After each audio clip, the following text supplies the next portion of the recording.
Oh, it's working. Hey, I'm Blackbright, broadcasting out of the UK, east of England. Welcome to my channel for the first time.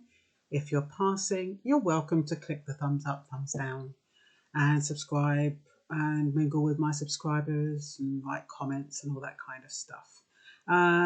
You want to know a little bit about me? I basically just comment on social issues. That's basically what I do, and in particular matters of injustice and what I think might have slipped under the radar. I tend to bring it out into the light, which is why it's called Blackbright.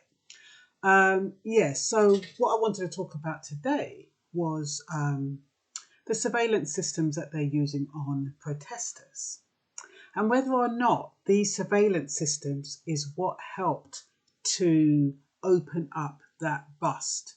You know, the 54 million cash bust, where they seized, I think, 77 guns, 177 people were arrested, and 99 people have been charged. That one. Apparently they had people all over the UK working together under this. It's a software a bit like WhatsApp, but it's called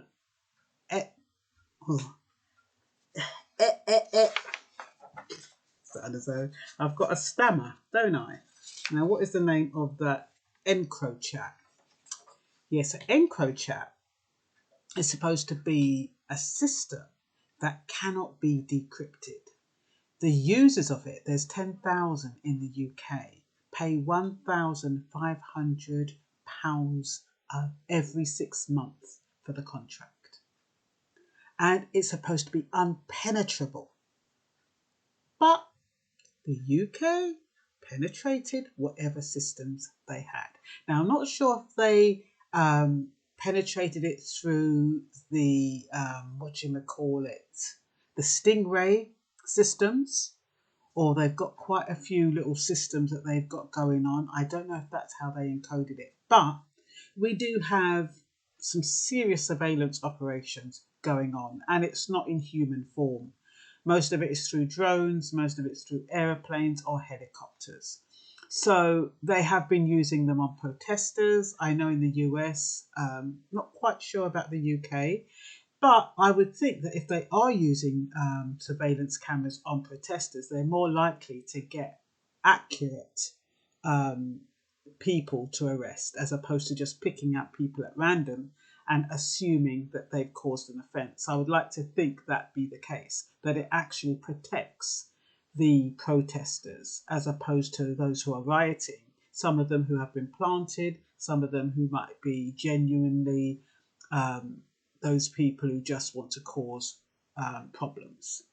So, what have we got here? We've got Stingrays and dirt boxes that can track mobile phones depending on how they're configured. And it was the mobile phones that enabled this massive bust. So apparently these Stingrays and dirt boxes can collect data and communications from mobile phones in bulk. They're not targeted to specific phones. Any phone that's in the area, it can actually extract that data and put it in some kind of cohesive form, I would think. And so the police are able to decode it and understand what is going on. It was supposed to be used for tracking protesters during and after demonstrations and identifying anyone associated with them. So remember, they've got this law where you're guilty by association. So if you go out with some protesters and they misbehave and you're seen on the camera with them, you can be done as well. So you need to know who your friends are and need to know the company you keep. That's an old adage by our parents. Our parents always said, be careful of the company you keep. You'll be judged by the company you keep. I wonder if you remember those sayings. Well, in this legislation, this is prime example about being wary of the company you keep, because you are guilty by association. And you can't say, oh, I wasn't involved, I don't know what they were doing, I ain't got nothing to do with it. That's no excuse. The fact that you're actually with somebody who's caused a crime or is convicted or is arrested for a crime, you're just as guilty. And you could get the same amount of jail time. So you've got to be careful about that, peeps. Anyway, the Stingrays are routinely used to target suspects in drug and other criminal investigations. Now, this is used in the US. It's not widely known whether or not it's used in the UK, but I'd imagine that the UK, being well on the heels of the US, they're probably up there with their surveillance techniques. Are warrants needed for this kind of, is it a project or operation? I'll call it an operation. This operation is called Operation Venetic. But yeah, are warrants needed? No, because as far as some people are concerned, protesters are the equivalent of terrorists. So they can use these surveillance equipment under the national security laws. So you can't say you cannot, it's an invasion of privacy because you're invading my phone and you're taking data out of my phone, because they are allowed to do it. So if you've got anything on your phone you don't want anybody to know, you better not go protesting. So it is probably the equipment that facilitated Britain's largest crime bust, the entrapping of 746 kingpins, 200 gangland hits, and seizing 54 million in cash, 2 tons of drugs, and 77 firearms. Police were unable to decode Enco Chat, which is an impenetrable secret phone network. Well, it's not so penetrable now, is it? And I was wondering if those people were allowed 1,500. I was wondering if they get their money back. I mean, if you're paying 1,500 every 6 months for a device that's supposed to be impenetrable and they actually penetrate it, do you get a refund? You should. Enco Chat is actually based in the Netherlands. I don't know.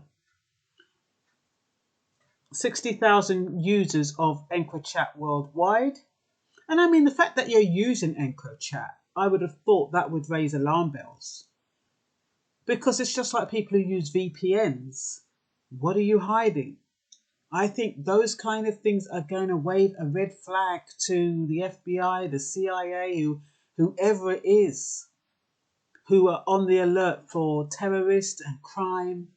They are going to wonder, why do you need your emails encrypted? Yes, I understand that a lot of us, we are concerned. We're concerned about whether or not people are looking at our emails.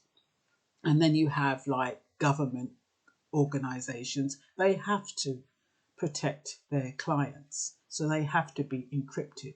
But the general John Joe, if they find that in a certain area, a lot of people are using that Enco Chat or VPNs, I think that's going to raise alarm bells, and that is probably what happened. They probably found a lot of people using that device, and then on top of that, the regular John Joe isn't going to be able to afford 1,500 every 6 months. So people who are paying for Enco Chat and paying 1,500 every 6 months, they're actually standing out like a sore thumb, because what the police can say, number one, how can they afford £1,500 every 6 months? What are they hiding? Why do they need to pay that amount of money to secure their communication? And of course, once the police have got a bee in their bonnet, mate, you can't stop them. They are vigilant. So with this contract, Enco Chat, you're supposed to send a kill code. But if you get a drug bust and you're not expecting it, you won't get a chance to kill the code. You're not going to get a chance to kill the information or the data on your phone, are you? Because those police, I mean, I know when they're ready to beat down your door, they're like, police. And I guess that would give you enough to send a kill code. But I don't know, if you're in a panic, are you going to... It all depends. So I believe if something can be created, it can be uncreated. Anything you can make, you can unmake. I mean, it's a way of life. You know, if you've made something, and if you can encrypt something, you can also decrypt. There's the people that made the powers that can encrypt and who have that technology know-how. There'll be some geniuses who know how to uncrypt and who spend hours and days and months learning how to decrypt uncryptable devices. So you've got a situation here where that is exactly what happened. So 177 were taken into custody, 99 charged. So I just thought I'd share that lovely news with you. So got to be careful. Don't be thinking that the police can't find you out if you're trying to protect your information. If they've got reason to believe that you are conducting some criminal acts, they are going to do their best to find out what it is you're doing. So that's all I've got to say for you today, peeps. Bye-bye.